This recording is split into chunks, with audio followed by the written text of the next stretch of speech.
Good morning to all of you. Today we have to discuss third chapter matrices. Matrices and determinants gives us 10 marks in CBSE examination. Okay. The role of matrices is very important in case of algebra, geometry, statistics, physics, chemistry, psychology, economics, industrial management, even as a computer also. So today we have to discuss some basic concept. What is matrix, how to compare the matrices, how to add the matrices, and the next lecture we have discussed how to multiply the matrices. Main technical work in the matrices is multiplication. If you are perfect in multiplication process in matrices, then there is no problem in this chapter. And one more things, we have to find the inverse of matrices by elementary. So these 2 points are very important for this chapter. One is elementary row transformation or column transformation and how to multiply the matrices simply. Now discuss matrices. आइए हम लोग discuss करते हैं matrices होता क्या है. सबसे पहले हम लोग देखा जाए एक छोटा सा एग्जाम्पल क्लास 10th में हमने पढ़ा था. It is a linear equation in 2 variable. This is a linear equation in 3 variable. देख रहे हैं हम लोग. तो यह है it is a system of linear equation in 2 variable, unknown variable x and y, and this is linear equation in 3 variables हैं, unknown variable x y and z. तो हमने क्या देखा कि अगर हम क्या करते इक्वेशन नंबर 1 के जो एक्स और वाई के कोफिशिएंट को अगर इस तरह से एक अरे में लिख देते, ठीक, या हमने जो इसका कांस्टेंट टर्म था उसको हमने ऐसे लिख दिया इस तरह से, तो इससे क्या इन्फॉर्मेशन मिला कि इससे ये इन्फॉर्मेशन मिल रही है कि ये जो हमने लिखा है ना, this one is the coefficient of x and y of equation 1, ठीक, और this is the constant term जो भी इक्वेशन के राइट हैंड साइड में आ रहा है. इसी तरह से एक दूसरा एग्जांपल देखा जाए हम लोग कि अगर अब इस वाले इक्वेशन में देखते हैं हम लोग, तो यहाँ पे हम लोग एक्स वाई और जेड के कोफिशिएंट को हमने ऐसे फर्स्ट रो में लिख दिया और इस तरह से, और इसके कांस्टेंट टर्म को ऐसे लिख दिया. तो जब हम लोग इस तरह से लिखते हैं तो इसी को हम लोग मैट्रिसेस का नाम देते हैं. मैट्रिसेस और कुछ नहीं होता है. Each array of above type is known as matrix. इसी को मैट्रिक्स कहते हैं.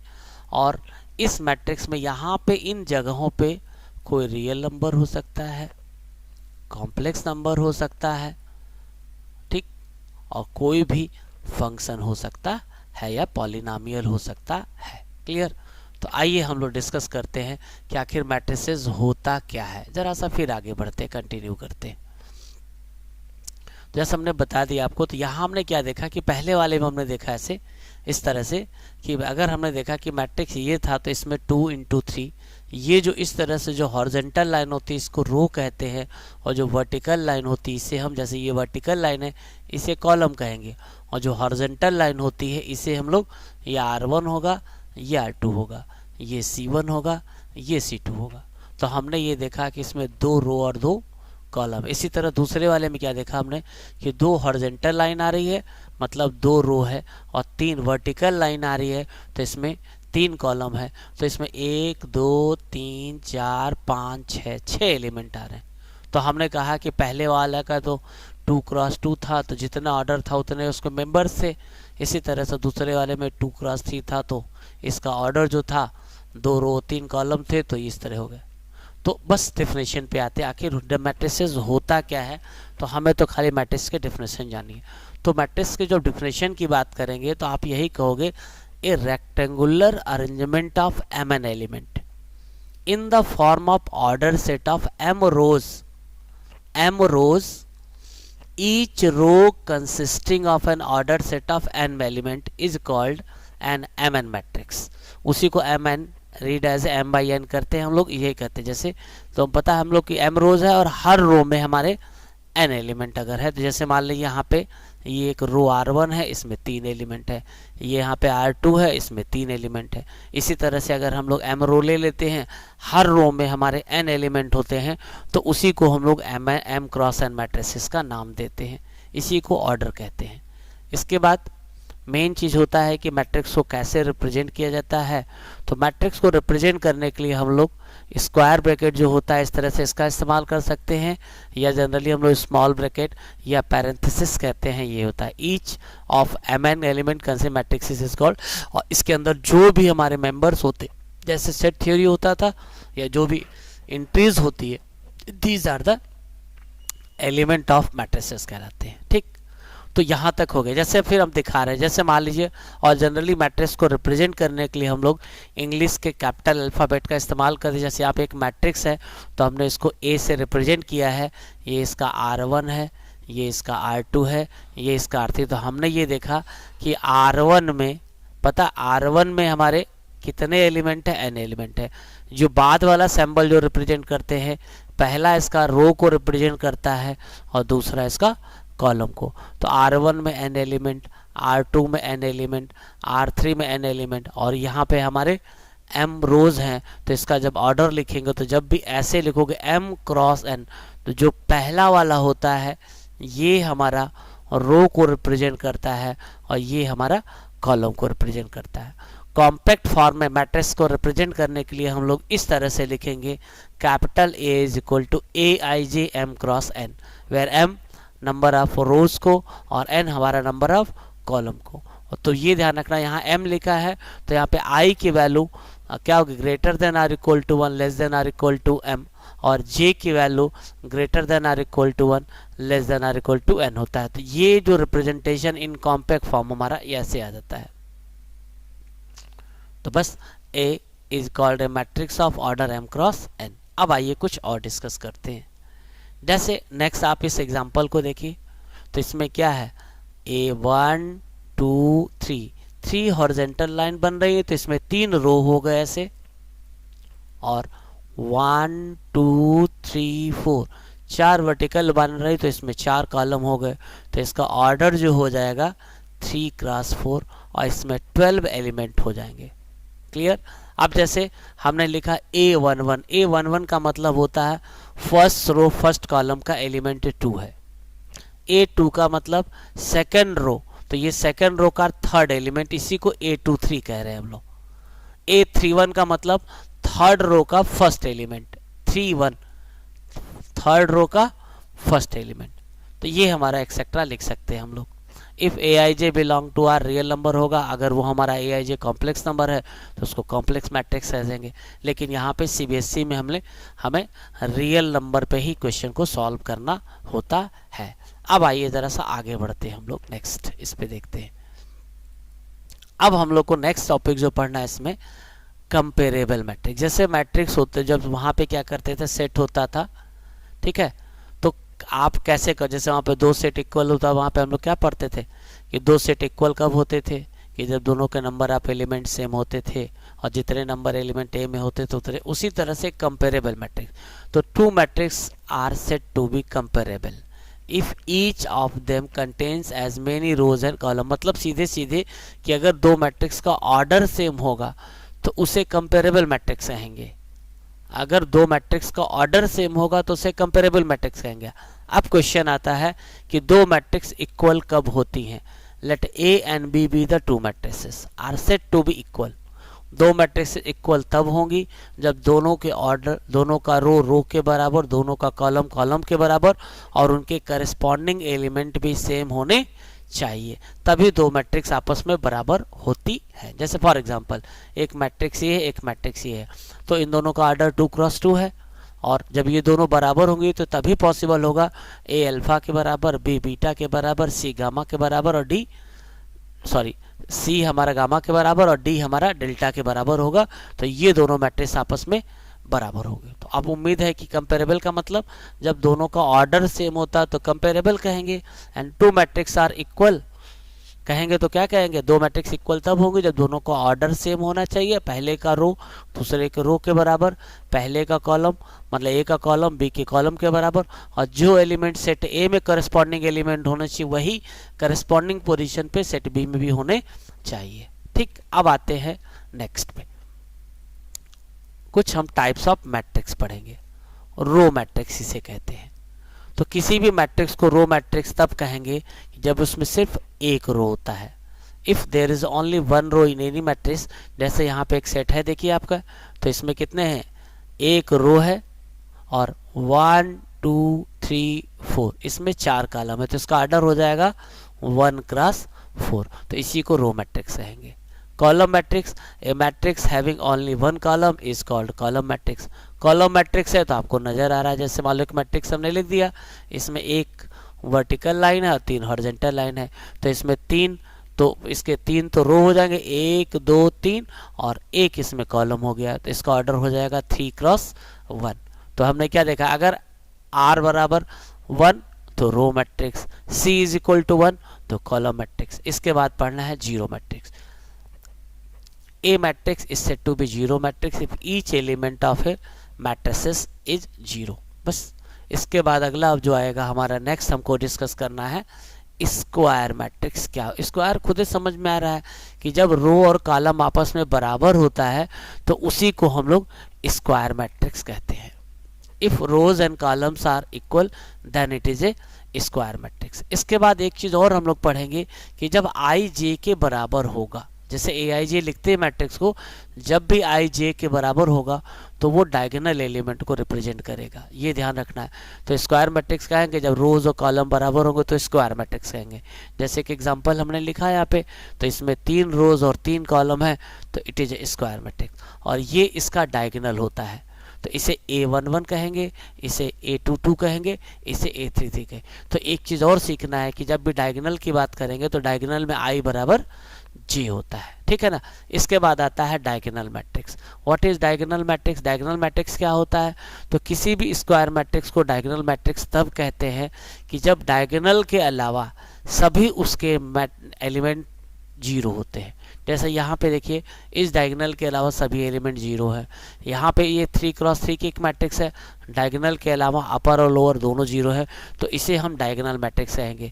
जनरली इसको रिप्रेजेंट करने के लिए हम लोग क्या करते हैं कि सिंपल ऐसे DIA डायगोनल लिख करके, ऐसे डायगोनल लिख दिया हमने से, और यहाँ पे लिख दिया 5, -2 और एंड 0।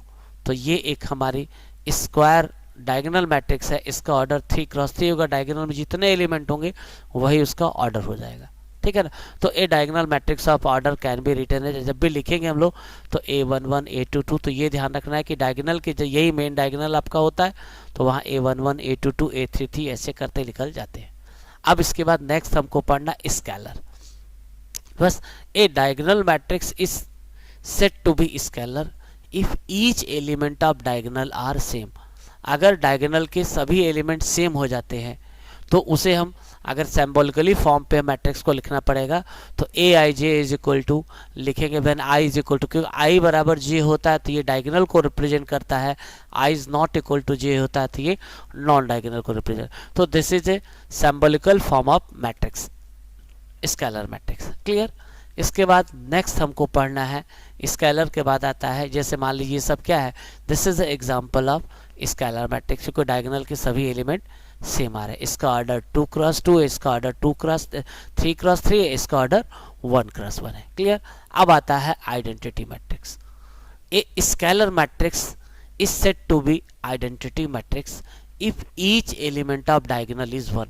अगर डायगोनल के किसी भी हम लोग स्केलर मैट्रिक्स को आइडेंटिटी मैट्रिक्स तब कहेंगे जब डायगोनल के सभी एलिमेंट हमारे 1 हो जाते हैं। जैसे ये 1 क्रॉस 1 है, ये 2 क्रॉस 2 है, ये 3 क्रॉस 3 है, तो ये आइडेंटिटी मैट्रिक्स हो गया। क्लास 12th लेवल पे तो हम लोग को 3 क्रॉस 3 तक ही मैक्सिमम पढ़ना होता है। और जनरली आइडेंटिटी मैट्रिक्स को जब भी लिखेंगे तो IN से रिप्रेजेंट कर रहेंगे। ऑर्डर 2 है तो हमने इसको ऐसे करके I2 लिख दिया। ठीक। अगर मैट्रिक्स का ऑर्डर 3 है तो हमने इसको तो क्या पढ़ेंगे, we have to read as identity matrix of order 3। कोई डाउट नहीं होना चाहिए। आगे बढ़ते हैं नेक्स्ट। इसके बाद हम लोग को पढ़ना है ट्रायंगुलर मैट्रिक्स। उसमें एक अपर ट्रायंगुलर होगा, लोअर ट्रायंगुलर। अपर ट्रायंगुलर क्या होता है, तो किसी भी स्क्वायर मैट्रिक्स को हम लोग अपर ट्रायंगुलर मैट्रिक्स कब कहेंगे कि जब AIJ is equal to 0 for I greater than J। I is greater than J कि I J से बड़ा हो if all element below the principal diagonal are 0। अगर प्रिंसिपल, ये आपके प्रिंसिपल डायगोनल है, प्रिंसिपल डायगोनल के नीचे के सभी एलिमेंट 0 होंगे तो उसे अपर ट्रायंगुलर कहेंगे। अगर प्रिंसिपल डायगोनल के नीचे के सभी एलिमेंट नॉन जीरो होंगे तो इसे लोअर डायगोनल कहेंगे। बस ये ध्यान रखना है कि जब आप मेन डायगोनल के ऊपर के एलिमेंट नॉन जीरो हो तो उसे अपर, मेन डायगोनल के नीचे के एलिमेंट नॉन जीरो हो तो उसे लोअर ट्रायंगल कहते हैं। बस इतना ध्यान रखना होता है। और ट्रायंगुलर मैट्रिक्स, ए मैट्रिक्स अपर और लोअर ट्रायंगुलर इज, वो ट्रायंगुलर अपर हो चाहे वो लोअर हो तो उसी को हम लोग ट्रायंगुलर मैट्रिक्स का नाम देते हैं। ठीक है, इसके बाद जरा सा आगे बढ़ेंगे। अभी तो सिर्फ आप बेसिक पढ़ रहे हो, आइए हम लोग एक्सरसाइज पे आते हैं। जैसे क्वेश्चन हमने लिखा है यहाँ पे कि किसी मैट्रिक्स में 3x5 है, A is a matrix of type 3x5, R is the row of A, then what is the type of R as a matrix? तो यहाँ पे क्या है, since A is a matrix of 3x5, तो each row of A contain 5 elements, and R is a row matrix of type 1. इसमें क्या कर रहा है, A is a matrix of this one, R is a row matrix of A, R is a row matrix, R is a row of A, then what is the type of R as a matrix? तो R का type क्या है ये बता रहा था। Since A is a matrix of type 3, therefore each row of A contain 5 elements, तो hence R is a row matrix of 1 into 5 भी लिख सकते हैं हम लोग इस तरह से। बस इसके बाद नेक्स्ट एग्जांपल, किसी मैट्रिक्स से मान लीजिए 12 एलिमेंट है, तो इसका क्या क्या ऑर्डर हो सकता है। तो अगर 12 एलिमेंट हैं तो आप 12 के पॉसिबल फैक्टर कर लो, 12 के पॉसिबल फैक्टर कर लो कि मान लो 12 एलिमेंट है तो इसका ऑर्डर है होगा, तो इसका ऑर्डर क्या हो सकता है, 1 into 12 हो सकता है, 12 into 1 हो सकता है, 2 into 6 हो सकता है, 6 into 2 हो सकता है, 3 into 4 हो सकता है, 4 into जो भी पॉसिबल होंगे। तो इसका ऑर्डर 1 into 12 हो गया, 12 into 1 हो जाएगा, 2 into 6 या 6 into 12, 3 into 4 या तो इस अगर किसी मैट्रिक्स में 12 एलिमेंट हैं तो इनमें से कोई एक ऑर्डर पॉसिबल हो सकता है। अब क्वेश्चन ये है कि if the matrix have 7 element, अगर 7 एलिमेंट है, आपको पता है कि 7 इज ए प्राइम नंबर, इसका कोई फैक्टर नहीं होता 1 के अलावा। तो अगर 7 एलिमेंट हैं तो इसके पॉसिबल ऑर्डर 1 into 7 या 7 into 1 ही होगा। बस ऐसे करते जाएंगे। इसके बाद नेक्स्ट आगे देखते हैं हम लोग। ये क्वेश्चन भी आसान है, आइए जरा देखा जाए। अब जैसे क्वेश्चन ये हमारा है, नेक्स्ट क्वेश्चन ये है, क्वेश्चन 4 देखते हैं। इफ एक मैट्रिक्स दे रखी है, then for what value of alpha is identity matrix, alpha के किस वैल्यू के लिए आइडेंटिटी मैट्रिक्स होगा। तो आइडेंटिटी मैट्रिक्स पता है ना, आइडेंटिटी के लिए इसको आपको 1 बनाना पड़ेगा।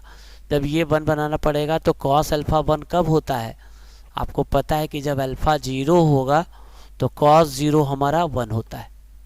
तो सीधे सीधे तो अगर अल्फा बराबर 0 कर देते तो कॉस 0 1 होता है और साइन 0 0 होता है। तो बस यही हमने क्या किया, अगर ये आइडेंटिटी मैट्रिक्स होती तो ये इसके बराबर होती, तो कॉस अल्फा बराबर 1 हो जाता और साइन अल्फा बराबर 0। तो अल्फा बराबर 0 होता तो ये मैट्रिक्स हमारी आइडेंटिटी मैट्रिक्स हो जाती है। इसके बाद हमें इसमें क्या सीखना है कि अब तक हमने क्या पढ़ा, मैट्रिक्स क्या है, टाइप ऑफ मैट्रिक्स हमने पढ़ लिया, रो मैट्रिक्स, कॉलम मैट्रिक्स पढ़ लिया, square matrix, identity matrix, diagonal matrix, scalar matrix. अब हम लोग को सीखना है कि how to prepare a matrix of desire order. जैसे यहाँ पे कह रहा है कि construct a 2x3 matrix whose element aij are given. जैसे मान लीजिए कि ये जैसे वहाँ पे सेट थ्योरी में आपका सेट बिल्डर फार्मूला होता था, उसी तरह से इसके एलिमेंट को बनाने के लिए कि जनरल फार्मूला दे दिया है आपको। 2x3 की एक मैट्रिक्स बनानी है तो इसका सबसे बढ़िया तरीका है, तो जब भी बनाना हो तो आप क्या करो, पहले से एक मैट्रिक्स लिख लो 2x3, 2 रो 3 कॉलम होने चाहिए। 2 रो 3 कॉलम मतलब अगर हम ऐसे लिखते तो ये हमारा A11, 3 कॉलम होने चाहिए A12 और यहाँ पे हो जाता A13। तो ये हमारा फर्स्ट रो फर्स्ट कॉलम। इसके बाद यहाँ पे याद लिखते तो A21 और फिर यहाँ पे क्या करते A22 और फिर ये A23। देख लीजिए ऐसे हमने बना लिया कि ये हमारी ऐसे की डिजायर मैट्रिक्स आ गई। तो इसका ऑर्डर क्या होगा, 1 और 2, तो इसमें 2 रो और 3 कॉलम है। अब क्वेश्चन है कि इसके element A11, A12, A13, A21, A22 और A23 क्या होंगे। तो A11 है, तो आप क्या करोगे, इस फार्मूले में I की जगह 1, J की जगह 1 लिख दोगे तो पहला मिल जाएगा हम लोग को -1। A12 है तो इसी फार्मूले I की जगह 1, J की जगह 2 लिखेंगे तो A12 मिल जाएगा। फिर A13 है तो I की जगह 1, J की जगह 3 लिखेंगे तो A13 मिल जाएगा। A21 I की जगह 2, J की जगह 1 लिखेंगे तो ये मिल जाएगा। A22 I की जगह 2, J की जगह 2 फार्मूले में तो -2 मिल जाएगा। A23 I की जगह 2, J की जगह लिखेंगे तो ये, फिर क्या करेंगे, इन सब की वैल्यू को करस्पॉन्डिंग प्लेस पे, मतलब A11, A12, A13, A21, A22, A33 put up कर देंगे तो यही हमारी डिजायर मैट्रिक्स है 2x3 की। तो हम कुछ भी ऐसे बना सकते हैं, बस जैसे I इंटू जे दे रखा है तो यहाँ पे जैसे करना था, ये भी 2x3 का बनाना था, तो बस मल्टीप्लाई करके हमने ऐसे करके रख लिया। तो उम्मीद है कि आप कर लेंगे। इसके बाद नेक्स्ट आइए देखा जाए। अब यही सेम क्वेश्चन है कि कंस्ट्रक्ट है 3x2 मैट्रिक्स। तो इसमें क्या करना है आपको, 3 रो और 2 कॉलम बनाने हैं। तो सबसे पहले तो इस मैट्रिक्स में यही सीखना है कि कैसे बनाते हैं। तो 3x2, 3 रो और 2 कॉलम। तो 3 रो जब बनाएंगे हम लोग तो 3 आपकी हॉरिजॉन्टल लाइन होगी। तो A11 कॉलम है तो यहीं पे रुक जाएगा, A12 ये से। इसी तरह से A21 और ये आपका हो जाएगा A22, ठीक। और इसके बाद जब आगे हो जाएगा A31 और ये हो जाएगा आपका A32। तो आप इसे क्या कहोगे, we have to read as A, ये हमारा क्या है R1, R2, R3 और ये C1 और C2। तो इसका ऑर्डर जो हमारा है 3x2 का है, इसमें 3 रो और 2 कॉलम है। क्लियर, बस तो पहले बना लिए। A11 है तो इस फार्मूले में I की जगह 1, J की जगह 1 तो पहला एलिमेंट मिल जाएगा। A12 है I की जगह 1, J की जगह 2 तो दूसरा एलिमेंट मिल जाएगा। A21 I की जगह 2, J की जगह तो ऐसे मिल जाएगा। A22 I और J दोनों की जगह 2 लिख देंगे। A31 I की जगह 3, J की जगह, और A32 ऐसे रखेंगे तो करस्पॉन्डिंग एलिमेंट मिल जाएगा।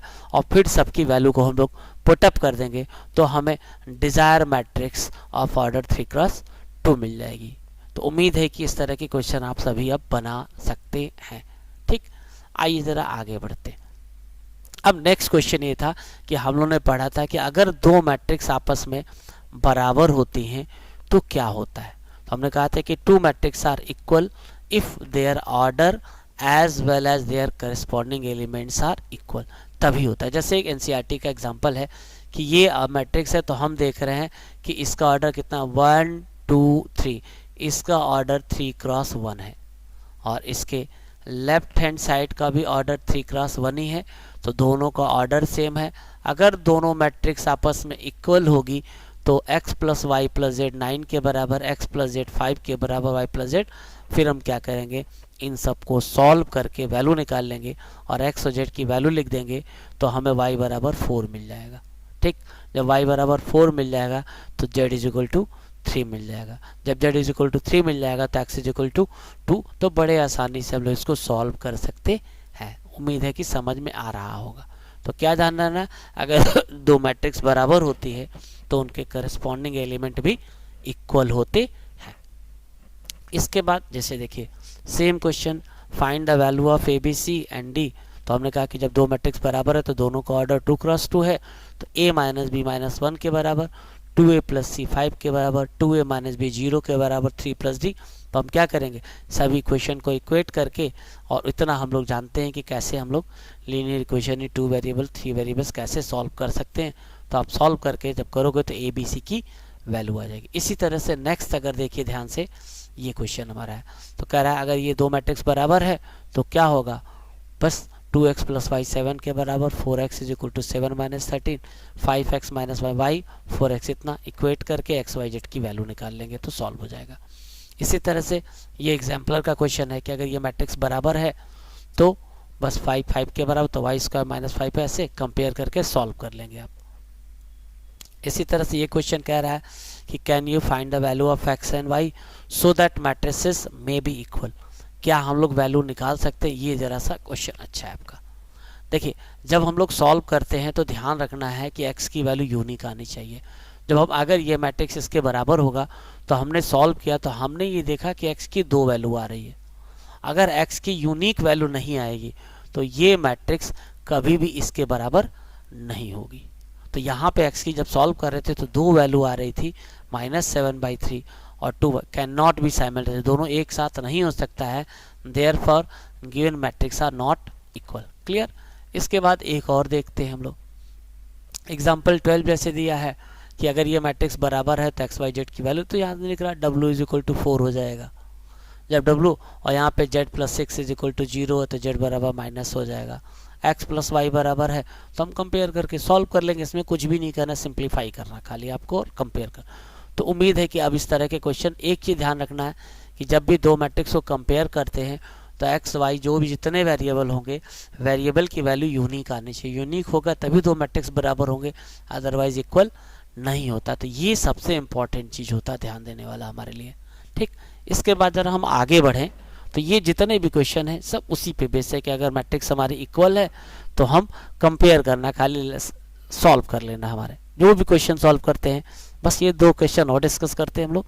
जैसे कह रहा है कि right the number of all possible matrices of order 2x2 with each entry. बड़ा अच्छा सवाल है। देखिए 2016 में पूछा भी गया था कि अगर हमारे पास 2x2 की कोई एक मैट्रिक्स है तो और उसकी ईच एंट्री में 1, 2 या 3 एंट्री करें तो हम उस तरह से कितने ऑर्डर बना सकते हैं, ये बताना हम लोग को है ना। क्या पूछ रहा है? Right the number of all possible matrix. आखिर 2x2 की मैट्रिक्स को हम लोग 1, 2 और 3 अगर एलिमेंट एज ए एलिमेंट लेते तो कितने मैट्रिसेस बना सकते हैं, ये है। देखो तो इस क्वेश्चन को सॉल्व करने का जो बढ़िया तरीका है, जैसे मान लीजिए कि ये हमारा 2x2 का एक मैट्रिक्स है। ये मान लीजिए कि A11 है, यहाँ पे हमारा A12 हो जाएगा और ये हमारा A21 हो जाएगा और ये हमारा A22 हो जाएगा। और हमें ईच एंट्रीज में 1, 2 या 3 रखना है। तो सीधे सीधे इन प्लेस ऑफ A11 इन तीनों में से किसी एक नंबर को रख सकते थे। तो इसको 3 तरीके से, फिर इस वाले को भी 3 तरीके से, फिर इसको भी 3 तरीके से, फिर इसको भी, और फिर फंडामेंटल प्रिंसिपल ऑफ काउंटिंग जो हम लोग पढ़ा था परम्यूटेशन कॉम्बिनेशन चैप्टर में। तो जब इसको सॉल्व करेंगे तो 3 × 3 × 3 × 3 × 3 3 को 4 बार मल्टीप्लाई कर देंगे तो ये आपका 3 की पावर 4 हो जाएगा। तो इसका मतलब सिर्फ 1, 2 या 3 एंट्री रख करके 2x2 से हम लोग 81 मैट्रिसेस बना सकते हैं। तो यही ध्यान रखना था। एक क्वेश्चन ये बहुत अच्छा था हमारा। इसी तरह जब आप समझ में आ गया तो मतलब हर प्लेस पे इनमें से किसी 3 नंबर को 3 तरीके से फिलअप कर सकते, तो each entry can be fill by, तो टोटल पॉसिबल हमने निकाल डाला। इसी तरह से एक question, what is the number of all possible matrix of order 3x3 with entry 0। तो 3x3 में हमारे 9 एंट्रीज होती और हर एंट्रीज में 0 या 1 दो तरीके से फिलअप करते। तो 2 × 2 × 2 × 2 कितनी बार? 9 टाइम। तो हम क्या करते, सिर्फ 0 या 1 को 3x3 एंट्रीज को 3x3 मैट्रिक्स में रख करके 512 मैट्रिसेस बना सकते हैं। तो ये दोनों क्वेश्चन बहुत अच्छे हैं, एग्जाम में पूछे गए हैं। ठीक है ना। इसके बाद ये प्रैक्टिस के लिए आपके लिए है, अब देख लीजिए। हमको उम्मीद है कि आप ये पहले एक्सरसाइज आप कर सकते हैं। जैसे देखिए, then what is the type of, पहला एग्जांपल सॉल्व किया था हमने कि कॉलम मैट्रिक्स है, ए कॉलम मैट्रिक्स आप लगा लेंगे। किसी मैट्रिक्स में 5 एलिमेंट है तो ऑर्डर क्या होगा? 5 प्राइम नंबर हमारा, तो 1 × 5 या 5 × 1 होगा। किसी मैट्रिक्स में 8 एलिमेंट हैं तो पॉसिबल ऑर्डर लिख सकते हैं 1 × 8, 8 × 1, 2 × 4, 4 × 2। ठीक, ऐसे बना लेंगे। 18 है तो 18 के ऑल पॉसिबल फैक्टर कर लीजिए। 24 है तो इस तरह से बड़े आराम से आप कर सकते। Right the all possible matrices of order 2x3। 2x3 में कितना होगा हमारा? 6 एलिमेंट आएगा। तो 6 एलिमेंट आएगा तो 6 जगहों को भरना, आपको ध्यान रखिएगा। तो 2 की पावर 6। इस सवाल देखिए 2016 में पूछा गया था क्वेश्चन। ठीक है ना। तो 2 की पावर 6 कितना होता है? 2 की पावर 5 हमारा 32 होता है, तो 2 की पावर 6 64। तो ऐसे आप सवाल लगा लेंगे। ठीक है। इसी तरह से एग्जाम्पल 6 देखिए, क्वेश्चन 6 हमारा क्या है, ध्यान से देखिए। बस अब ये क्या करना है, 2x2 था तो बस आपको 2x2 की मैट्रिक्स बनानी है। तो ये राइट द एलिमेंट ऑफ 2, 3 कह रहा है, तो 2, 3 का मतलब क्या होगा? आई की जगह 2 लिख देंगे, जे की जगह 3 लिख देंगे। तो 2 माइनस 3 माइनस 1, माइनस का मॉड लेंगे तो प्लस 1, तो 1/2 आंसर आ जाएगा हमारा। तो इस तरह के एक एक नंबर के क्वेश्चन बोर्ड में पूछे गए हैं और ये एकदम आसान होता है, खाली आपको सॉल्व करना होता है। कोई भी क्वेश्चन आप बड़े आसानी से पुटअप करते जाओगे, मिलाते जाओगे, और हर क्वेश्चन के बाद हमने इसका आंसर दे रखा है कि आप क्वेश्चन देखिए, फिर उसमें पीछे से सॉल्व करके मिला ली। तो ये खाली फॉर्मेशन वाली एक्सरसाइज थी हमारी, इसमें कहीं डाउट नहीं होना है। जैसे क्वेश्चन है कि दो मैट्रिक्स इक्वल है, तो बस मैट्रिक्स है तो करस्पॉन्डिंग एलिमेंट बराबर होने चाहिए। x + 3 = 5 हो जाएगा, y - 4 = 3 हो जाएगा, x + y = 9। तो ये ध्यान रखना होता है। तो उम्मीद है कि ये पूरी एक्सरसाइज आप, बस एक्सरसाइज का एग्जाम्पल इतने पढ़ लिया आपने कि आपको डाउट नहीं होगा। अब हम लोग अगली एक्सरसाइज पे डिस्कस करेंगे नेक्स्ट डे। इनमें कहीं कोई डाउट होने वाला नहीं है, एकदम आसान है। ये पूरी आंसर शीट है इसकी।